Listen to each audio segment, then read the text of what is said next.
сәлеметсіңдер ме балалар? Балалар, бүгін бізде қарбыз күні. Балалар, қарбыз қандай болады? Қызыл, іші қызыл болады, сырты қандай болады? Бұл қарбыз деген қатты ма, жұмсақ па?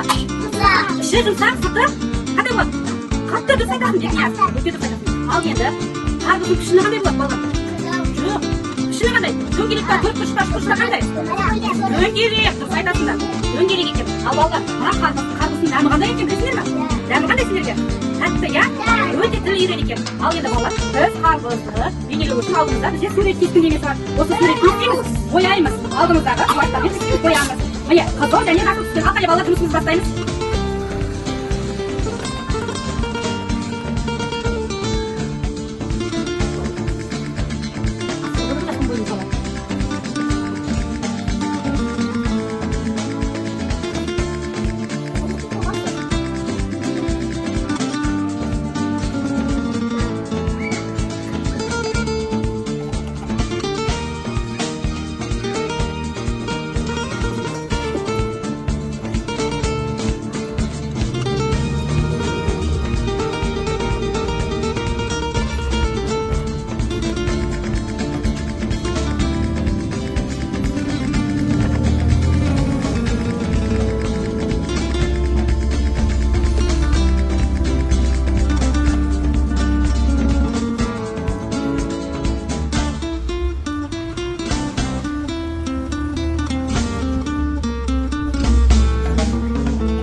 Балалар, баламда суға мақыл отырамыз.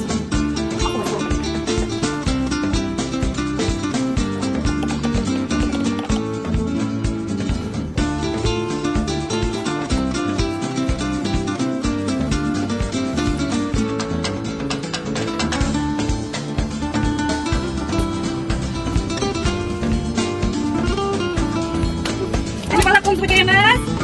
Әнеки, бүгінгі сұрағына нұма сендерге балалар? Не бояды да сендер? Арқылы бояды. Қандай түспен бояды?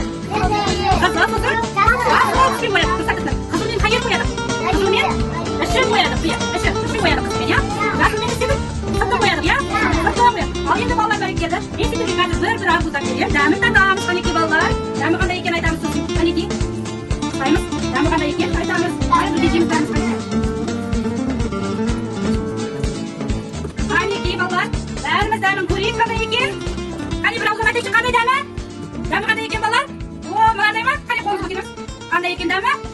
Аспарма күшті дәмді екен, иә балалар? Ол бәрекелді балалар. Сендердің бұл жұмыстарың өте тамаша, жақсы деңгейде өтті. Сендерге көп рахмет балалар.